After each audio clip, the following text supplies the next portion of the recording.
welcome again to the final session for our summit. We are now honored to host one of Europe's most respected names in digital security and ethical technologies. Victoria Baines, former cybercrime advisor to the European Commission and currently an academic at the University of Oxford, will share her critical vision on how to build secure learning environments in the digital age. For this special session offering a strong perspective on individual privacy, digital literacy, and the future of ethical technologies in the age of AI. We now invite Ms. Victoria Baines to the stage. Thank you. Thank you very much. Good afternoon, everyone. I'm absolutely thrilled to be here joining you at the summit.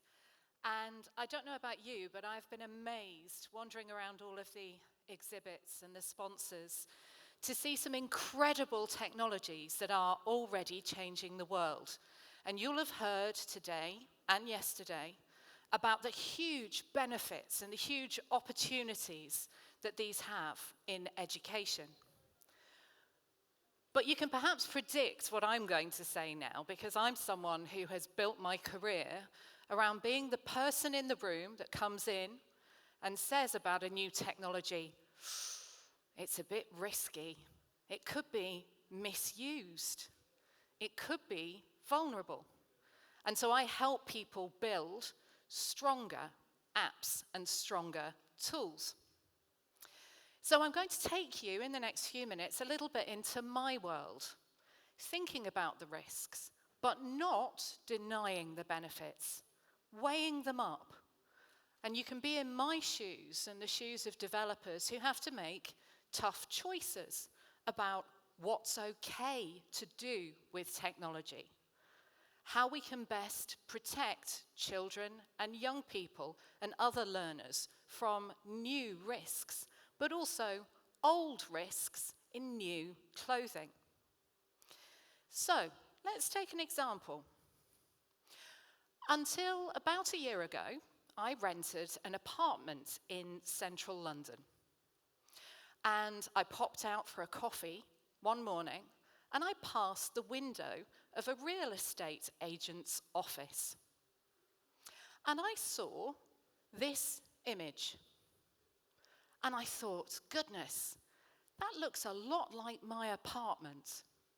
Now, I knew my landlady had put my apartment up for sale. But this was the apartment that I had left to pop out for a coffee. I wasn't sure, but I thought that something had happened whereby AI had been used to manipulate how my apartment looked, so that it would attract more buyers. And sure enough, what the real estate agent had done was they had taken this photo and using AI, they had enhanced it. They had put furniture and ornaments in there to make it look more homely. Now, I felt a little bit guilty because, as you can see, my apartment looked decidedly more shambolic, not quite as pretty. So imagine being someone viewing that property and actually seeing that rather than this. It feels a little bit dishonest, doesn't it? It feels a little bit inauthentic. Now, I don't know how things are in Turkey, but in the United Kingdom, real estate agents are not very popular. They don't have a very good reputation, precisely for things like this. They don't always represent reality as it should be. So this certainly feels like something where we should be either not using AI or making very clear when we are using it. We certainly can't rule out using AI altogether, because there are perfectly legitimate uses for it. In the movie industry, we've become quite used to, in the last few years, regenerating characters where actors have died. In the case of Carrie Fisher, she died before a Star Wars movie could be made, And so she was regenerated using AI. And now her AI characters live on in the Star Wars franchise. So in one sense, use of AI is not good. In another sense, it's perfectly acceptable. So with dramatic representations, it seems okay, I think, as long as we know that it's happening. Where it also is very, very important that we know when content is manipulated is when it comes to creating fictitious appearances of current events. And of course, we see this a lot in the context of current affairs and conflicts. So what you see on screen now is just a screenshot of a video that appeared in 2022 that appeared to be Volodymyr Zelensky, president of Ukraine, asking his citizens to surrender to Russian forces. Now, of course, he didn't actually say that. And yet, more and more, we're growing used to things that aren't real in a physical sense. And we're interacting with different digital versions of people. So on the left-hand side here, that's actually a version of me from a social media platform. You can see I've got the red hair, the black glasses. It kind of looks like me, but it's obviously a cartoon of me. And yet, more and more, we see different versions of ourselves like this in our social lives, and certainly young people do. They have more and more different avatars for different platforms, different personas even, different sides of themselves. We're used to interacting with each other, aren't we? Looking like this. But what about the young woman on the right there? She is called Little Michaela. She is a fashion model and influencer. She has a contract with Prada to model their clothes. She does not exist outside of data. She is an entirely artificial, synthetic person. And yet she interacts with people on social media just as I do, just as the digital version of me does. So clearly it's really, really important for people to be able to use their critical thinking, to have signposts to say this person doesn't really exist outside of this online environment, but also for us to be able to use our own innate sense of what is real and what is not. So already we're seeing that there are processes that need to be in place to signpost to people when this kind of technology is being used, that there need to be technical security measures, and we're going to talk about that a little bit more in a few seconds, but that also, even though we're increasingly relying on automation, we need to have critical thinking developed, not only in our own generation, but in older generations who must not be left behind, and in the younger generations that are going through schools and colleges and universities right now. So what about bots? Are they good or are they bad? Well, what I'm seeing is that bots can be used for good and they can be used for evil. We are all getting used to the idea of interacting with chatbots, particularly in the world of customer service, where it's better to ask a chatbot a question than to hang on the phone for hours and hours, or to write a letter or an email and wait for a response. We get immediate assistance. That is a good thing. It benefits our lives. And we know, don't we, that that isn't a real person. But I wonder to what extent we all behave as if it is a real person. Have a little think. When you interact with a chatbot, do you say please and thank you? Or do you treat it like it's a machine? I have to confess, I work in IT, I work in cybersecurity, but I am always very polite with chatbots because you never know who's watching.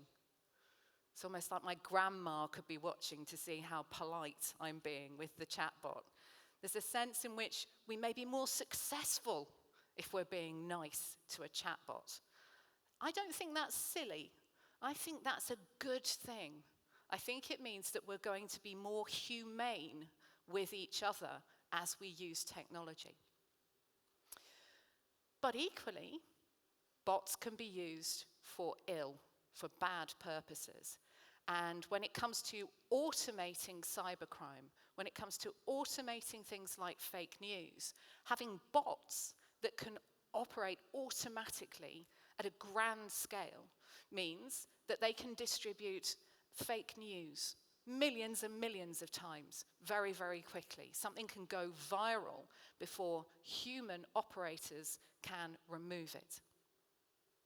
What about other legitimate uses? Well, more and more we're seeing virtual assistants, aren't we? And they're being built into big operating systems or big software suites. Microsoft 365 Copilot is an obvious example. You know, attending meetings almost on your behalf, but certainly scheduling your calendar, taking meeting notes, writing the transcripts, etc. So it's easy to see, isn't it, that the more and more of our daily work that we outsource to robots, the more we need to secure it, and the more important it becomes for us to be aware of what it's doing, and also to be able to explain to other people what is happening so that we and others can secure the tools that we're using and safeguard the people who are using them. So we've looked at cartoon representations of ourselves. But what about something like this? I went to a movie studio that did a 3D volumetric capture of me. The idea is the same as what we would use in, computer-generated movies and animations and things like that. But it's also being promoted as something that we could use in online environments. So imagine attending a Microsoft Teams meeting, but you're not there in person, you send your virtual version, your digital version. Think of all the things that you could do with your time if you didn't have to attend all those meetings. You can see the benefits of that, of having a digital version of yourself. But you've got my head on, thinking about how people could misuse this, right? So think about how valuable that kind of access is to a criminal to be able to impersonate me in a digital space, to be so lifelike and persuasive and compelling that it's almost as if I'm in the room and you're meeting with me. And the suggestion from some of these companies is not that we just use this for gaming or our social lives or for meetings, but that we might actually access government services. We might access education, medical services, pay our taxes using this kind of identity. So there is real monetary value for criminals and disruptive value to be associated with something like this. And this takes us quite nicely into some of the other developments that are happening right now in digital technology. And I like to call these immersive technologies. What we're really talking about is virtual reality, augmented reality. These are technologies that make us feel like we are really in the space that we're in online. Now, if you have children, or if you are a teacher of children who are on Fortnite or Roblox or any big online game, you will already feel like children are completely locked into that environment, completely immersed. And as we're going to see, immersion, that feeling of really being in that representation, is not really anything new. But it does raise some really important considerations, because if you are in that environment, I guarantee you the very first thing that you do, and if you've tried on one of these headsets, I guarantee you the very first thing that you did do was you went like this. Because for the first time, you are in a 360-degree representation of a virtual world. And that means that you feel emotionally connected to that space. There are, as you know, huge opportunities of these technologies in education to make you develop empathy for the people in a historical context, for instance, to make you feel like you were really there with them. But as you can imagine, that has emotional consequences. Reading about a war and imagining how that might be is very, very different to putting on a headset and being dropped into a battlefield. So we're having to start to think about age-appropriate experiences and about the trauma that technologies like this may cause. We're having to think differently about what is appropriate and comfortable for people to view just as a static image or a static video at a distance, and what's appropriate for them to see when they actually feel like they are really there in the scene. But as I say, there's nothing really new about that human quest for immersion. You could argue that cave paintings that are thousands of years old are designed to make the viewer feel like they are really there and they are seeing a hunt or a battle unfolding right in front of their eyes. This is a screenshot from a very famous video produced by the Lumiere brothers in 1896. It's of a train arriving at a French station called La Ciotat. And this is very, very famous because the very first time it was shown, everybody in the audience screamed and ran to the back of the cinema because they thought that the train was going to come crashing through the screen and hurtle towards them and hit them. Because it was the first experience they'd had of the cinema and of moving images. But at the same time, it speaks, doesn't it, to that quest that we have to feel like we are really there, to really experience something as if it's happening right now and we are in the scene. So that is called, in psychological terms, presence. And it's a positive feedback loop, that the more present you feel in an online environment, the greater the emotional intensity of what you experience. And the loop is that the greater the intensity that you feel, the more present you feel in that environment. So that's a virtuous cycle, but it's also a negative cycle. If something bad happens to you in one of these spaces, and it's immersive, and you feel completely present, you're going to feel it in here exactly like you would offline. And what that's teaching us is that the bad stuff that happens to kids, cyberbullying, being groomed, being approached by people, being asked to do things that they don't want to do, being verbally abused, that they don't experience that as if it's just a digital crime or a virtual incident. Because they feel present in those spaces, they experience it as if it is happening to them in the street, happening to them at school. There is no difference in terms of how they experience it. So that's presence, but we also have a phenomenon called co-presence. And as the name suggests, that's about being there together. Now this screenshot is 20 years old. I took it when I was looking at Second Life. Second Life is an online world that has been around for at least 20 years, and people have been creating their own characters and socializing and buying property and marrying and having children in this world for over 2 decades. So that sense of being there together and being there is, as I say, nothing new. What is new is that we are building hardware so that we can feel more embodied in online spaces. So again, eroding that distinction between what happens online and what happens offline. This is quite an extreme example of building hardware for virtual reality, but you can see this is for a shooting game. It's to train for combat in some serious cases as well. But there are also suits that you can buy that allow you to feel pressure and impact. And some of these look quite glamorous, as the TETZ suit on the right, and some of them are more functional. Disney and other companies are also working on these kinds of jackets.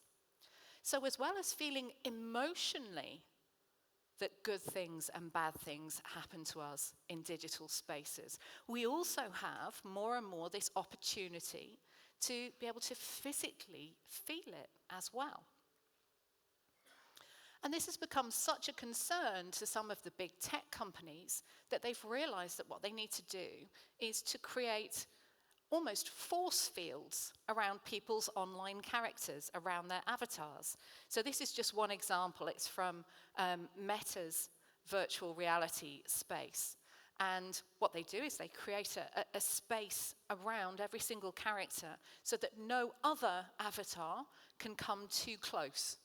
That, you know, if someone tries to walk into you or to punch you, they get so far and they can't get any further. And that reflects precisely this concern, that in online spaces, in digital worlds, already we feel like we're really there, emotionally and, to a certain extent, physically. Okay. So more and more, we are moving from a manual world to a semi-automatic world and digitally enabled world to one in which there is greater and greater automation. And that's doing fantastic things for us. It's automating not only our everyday lives and our working world, as you will have seen, but it's also, in education, allowing teachers more and more to take the opportunity to automate marking, lesson plans, to identify when someone is cheating.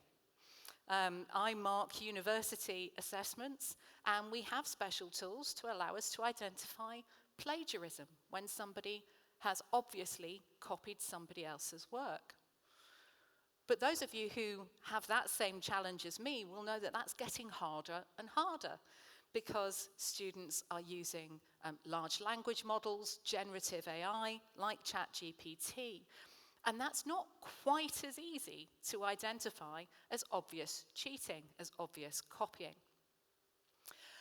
I do have some really good news about artificial intelligence, and that is that it is really, really helping people who work in cybersecurity. So those people whose job it is to defend all of your organizations against cyber attacks.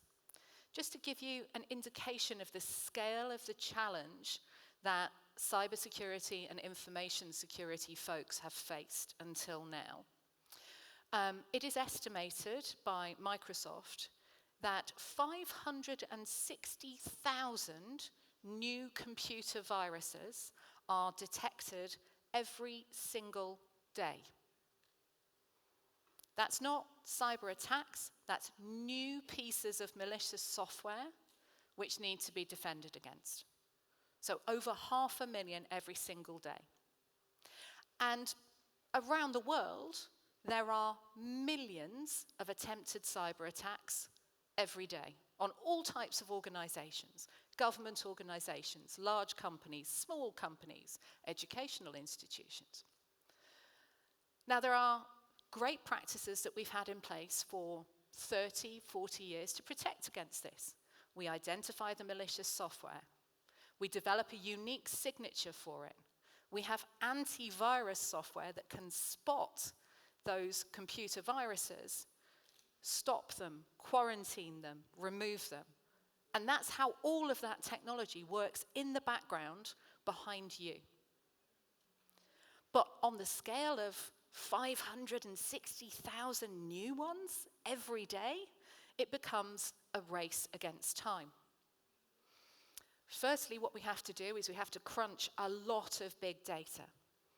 And artificial intelligence, and particularly machine learning, is great at doing that if it knows what it's looking for. But we also have new ways of spotting what looks suspicious, what looks malicious. And as well as having those unique signatures for the ones we've already identified, more and more artificial intelligence is able to look for things that behave in similar ways, but that humans haven't yet spotted because they're not able to crunch all of that big data in the same way as artificial intelligence.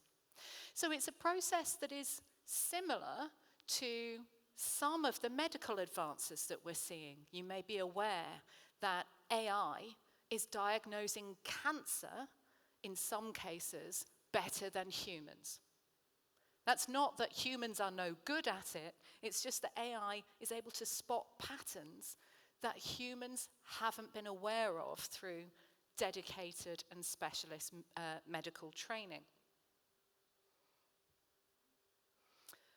But with all greater reliance on automation, we of course have ethical considerations, and we need to make sure that the humans that are using these tools have sufficient oversight and that they understand what they're using. So this is one example of what can go wrong, and it's from my own country, the United Kingdom. In 2020, our government took the decision that because of the coronavirus epidemic, students would not sit exams, and that teachers would provide their estimated grade of what they thought each student was going to achieve. And that was both for GCSEs, which is their exams that they take at 16, and A-levels, which is their exams that they take at 18, and that to a large degree determines whether they will go to university and whether they will get their first choice of university. So the teachers provided all of their estimated grades for their pupils. And then an algorithm was used to standardize those grades. And the assumption was, and I understand the assumption was that teachers would be too optimistic, that they tend to think of their students performing on a good day, not on an average day.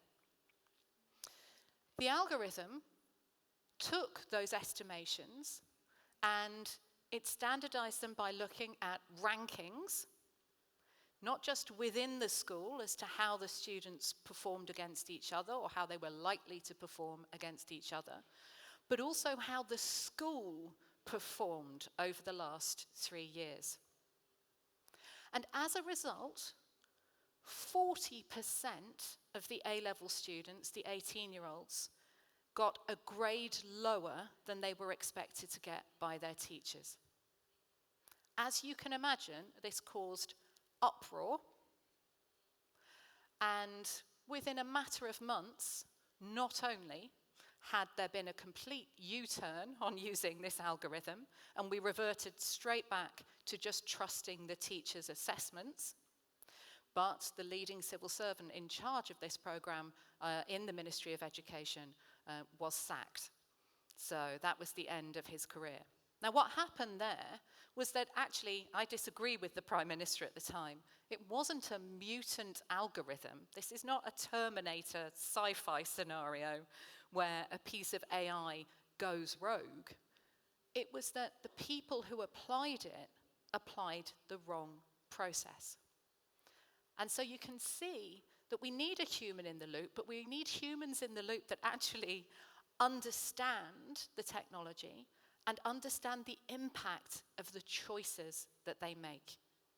That could have changed detrimentally hundreds, thousands of young people's lives. Thousands of young people could have missed out on their places at university as a result of being downgraded. So it's about the responsible, the ethical, and the trustworthy use of AI. Now, you will be unsurprised to hear that cyber criminals also are getting to grips with AI. I have a theory, and I have not been disproved yet, that when it comes to any kind of technology, criminals will make use of whatever is available to them. Sometimes they are a little bit quicker at identifying opportunities to use technology than the authorities who are there to stop them. Criminals are making wide use of ChatGPT and other open large language models. I don't know if you've noticed, but phishing emails are getting more convincing and more sophisticated. We used to say, when we were doing online safety talks and online security talks, we would say, look at the language, look at the grammar in the email that you've received. Normally the spelling isn't quite right. Normally there's something that's not quite right about the language.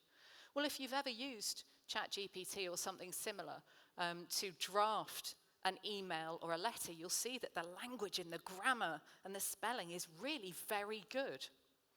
So we're starting to see more sophisticated phishing emails and scams, and ones that are harder to spot by those traditional linguistic means. We're also seeing more hijacking of some of those intelligent agents within organizations. So thinking about my sophisticated 3D avatar, the value of being a piece of AI even with an organization that's operating, and the need to secure that. Firstly, so that there isn't disruption to your usual operations. Let's look at one of the most prevalent cyber attacks of the last 10 or 15 years, and it's called ransomware. And I started working on this when I was at the European Cybercrime Centre at the European Police Office in The Hague 15 years ago. So it's not new in itself, but what has happened is that the targets have changed and the money being made has massively increased. What does ransomware do? Well, as the name suggests, when your computer becomes infected, and that can be your PC, your laptop, or your phone, but when your device becomes infected, it is locked. The files are encrypted. You can't access them. And you get a pop-up screen like this that demands that you pay money to get that device unlocked. Now, what is the spoiler here? The spoiler here is that you are dealing with criminals. So even if you pay the ransom, there is absolutely no guarantee that you will get your files back and your access back. There are things, of course, that we can do to prevent this. Having a working backup of your system is the best thing that you can do to prevent this. But I mention this particular threat, ransomware, because we have seen that whereas 15 years ago it targeted individuals, now more and more it's going for larger organizations and higher ransoms.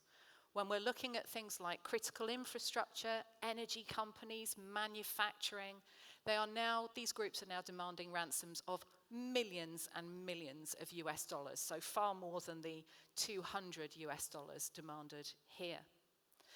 And educational institutions are getting caught up in this, either because they're running legacy systems that haven't had security patches, and this is where your IT folks are so important in making sure that software is up to date, that the current antivirus software is running as well.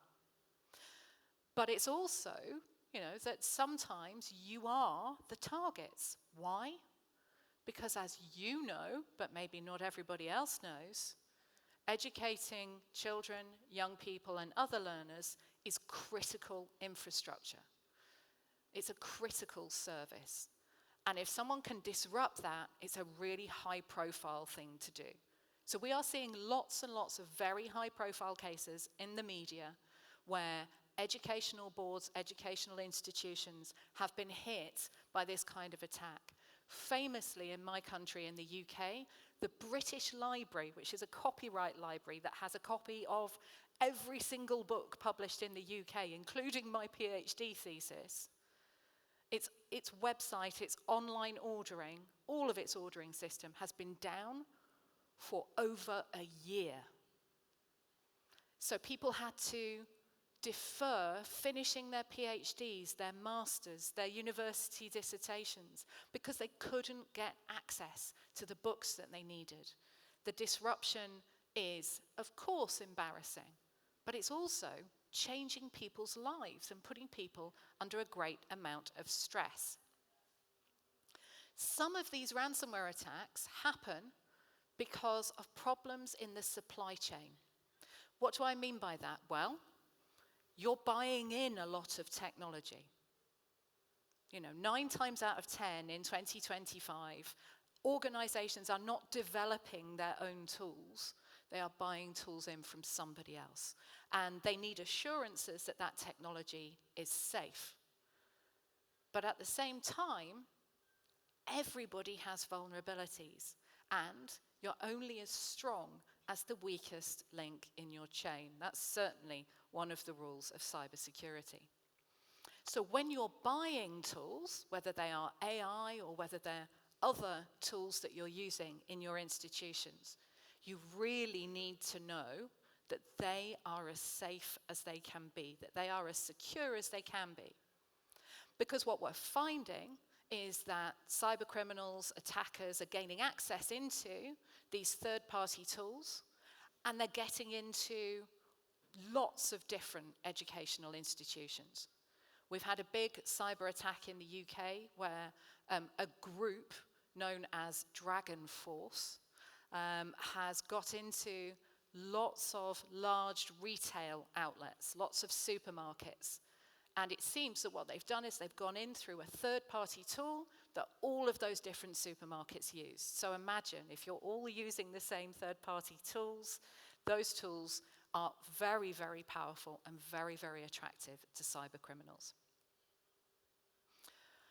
One of the most ingenious things that I think I've seen has been cyber criminals writing their own AI. So, for instance, you will be unsurprised to hear that cyber criminals, as well as using ChatGPT like we do, also look to see if they can break it. Look to see if they can break the guardrails that are in place. And one of the guardrails that is prominent in some of the biggest large language models is that you can't use it to write malicious software. But some large language models are open source. That means the code is openly available to everybody. So what one particularly enterprising bunch of criminals did was they took an open large language model and they repurposed it so that you can write malicious software. You can write computer viruses. And then they realized they could make money out of this.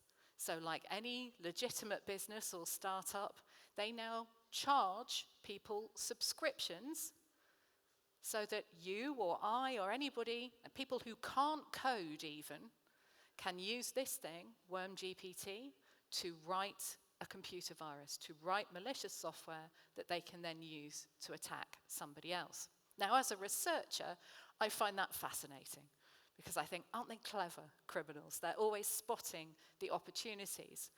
But of course, what this does is it completely challenges our idea that large language models, generative AI, can be safeguarded by having rules about what you can't do with it.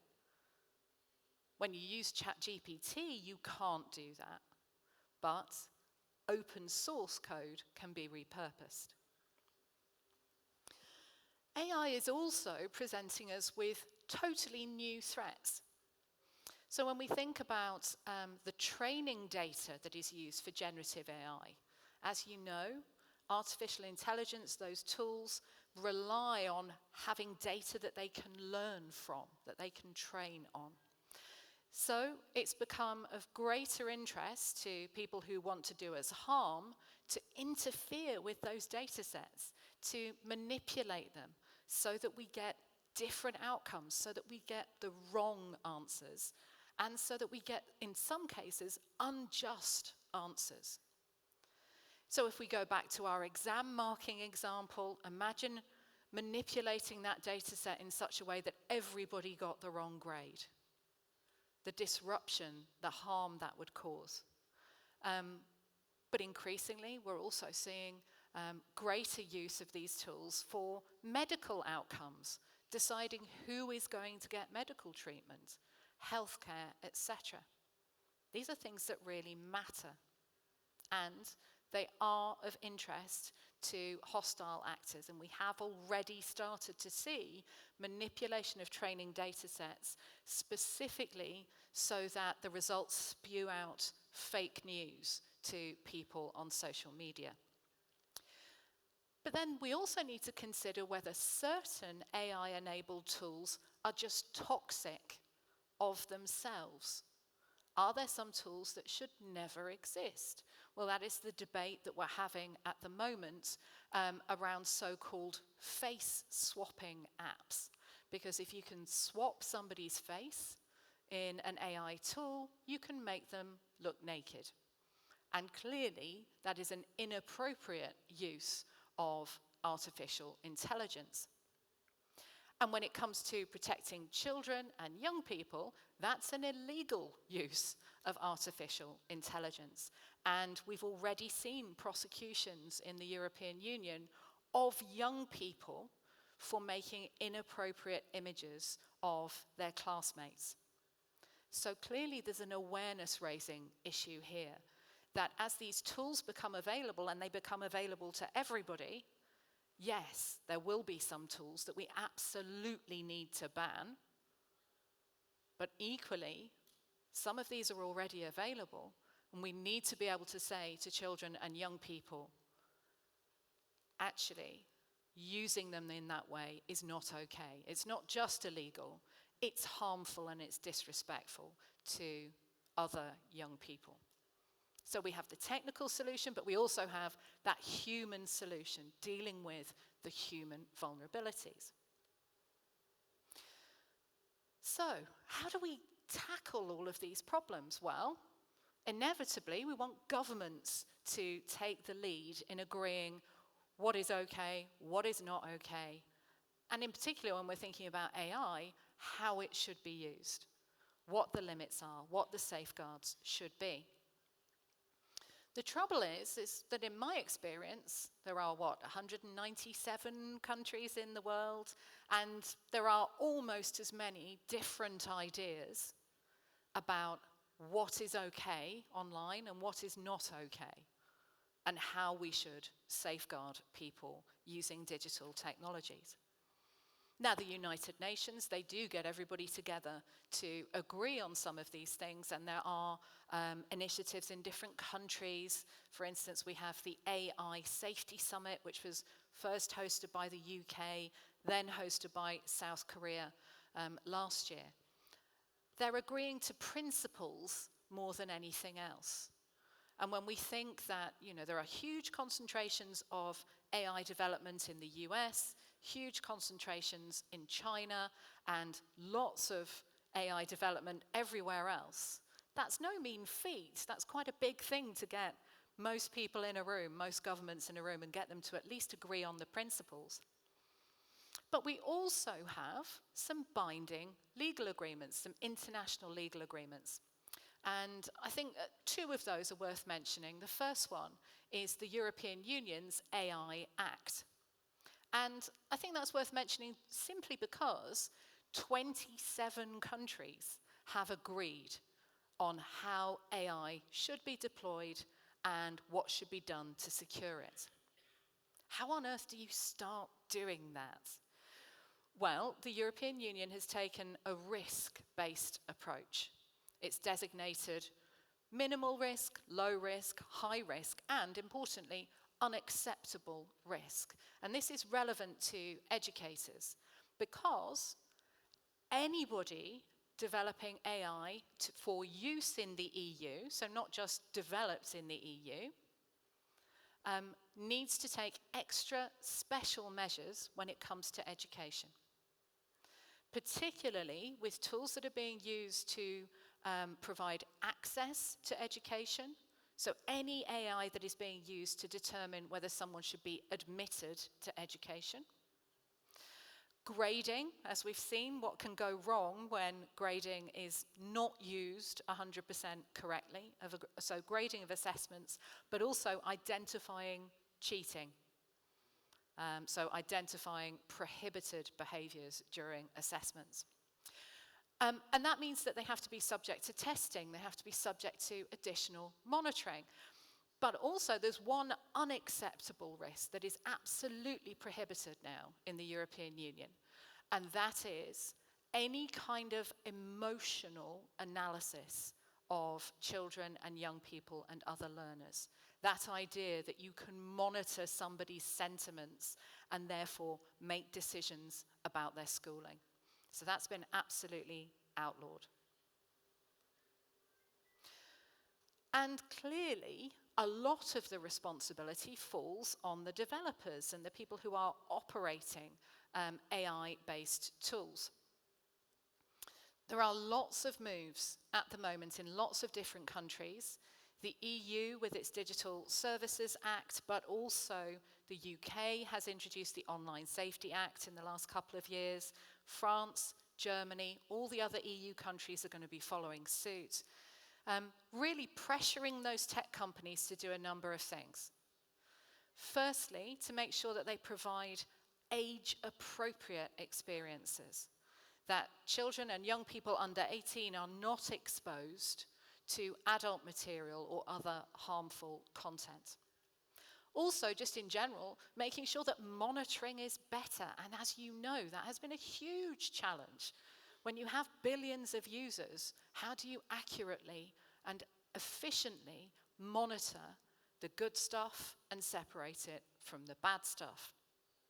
And then crucially, looking at transparency, so demanding that big tech companies and people who, smaller companies who develop and deploy AI can explain what they are doing to keep people safe, that they publish that data, that that is available for governments to analyze, but also for users and non-governmental organizations to analyze, to hold these tech companies to account. And specifically when it comes to AI, the Council of Europe, of which Turkey is a member state, has introduced the Framework Convention on Artificial Intelligence and Human Rights. And that stipulates in Article 15 that users must be informed when artificial intelligence is being used. So for instance, if it's an artificial piece of content or they're talking to a chatbot, they explicitly must be reminded that they are engaging with an artificially intelligent system. So those are just a couple of examples of how we can regulate this and how we can build in greater safeguards. But really, what we keep coming back to is critical thinking.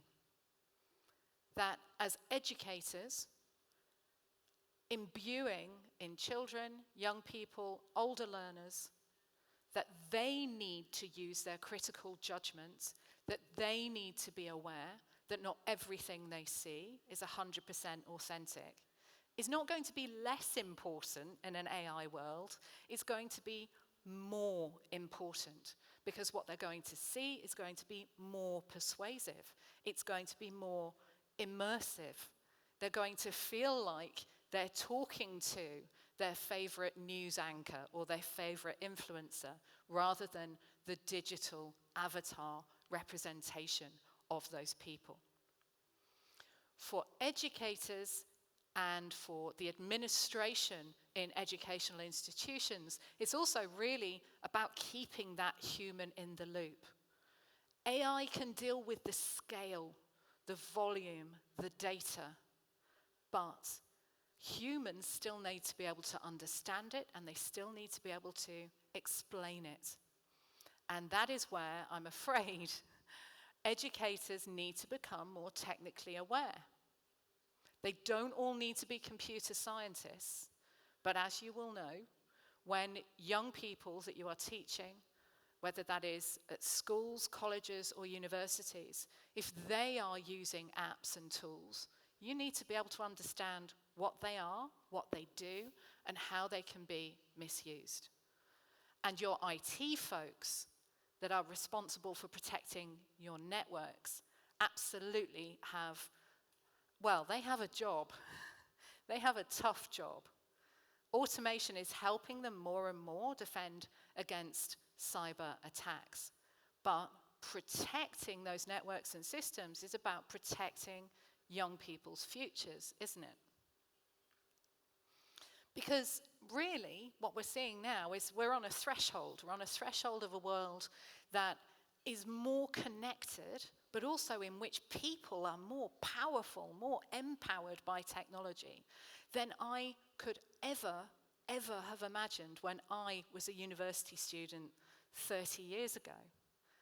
But above all, I hope if I've convinced you of nothing else, I can convince you that in this technologically AI-enabled, hyper-connected world where somebody can press a button on one side of the world and it affects schools and colleges on the other side of the world, I hope I've managed to convince you that you are critical infrastructure. You are a critical service, not just for your country, but for the world's next generation.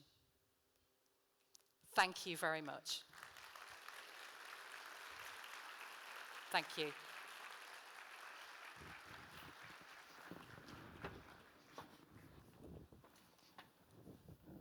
Thank you very much. We sincerely thank Ms. Victoria Baines for the valuable contributions to a secure, inclusive, and human-centered learning culture in the digital world. We have come to the end of the Turkey Educational Technology Summit 2025.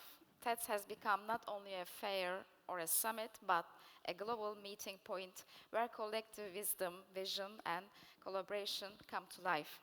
We firmly believe that every connection made here, every step taken, and every idea shared will contribute to a transformative impact in education. Thank you for your participation and contributions. See you next year. Good evening. Teşekkür ederim.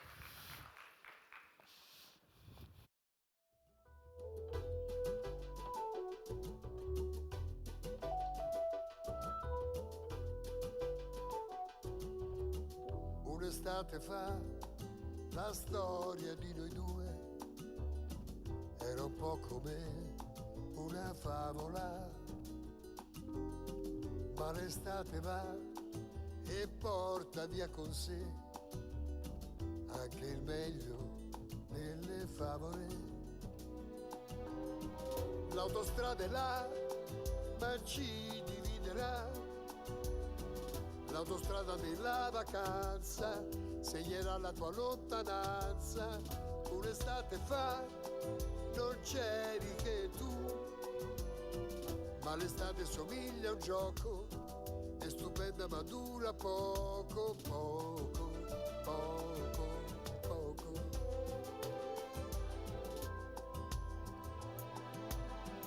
Un'estate fa la storia di noi due era un po' come una favola, un'estate in più che ci regalerà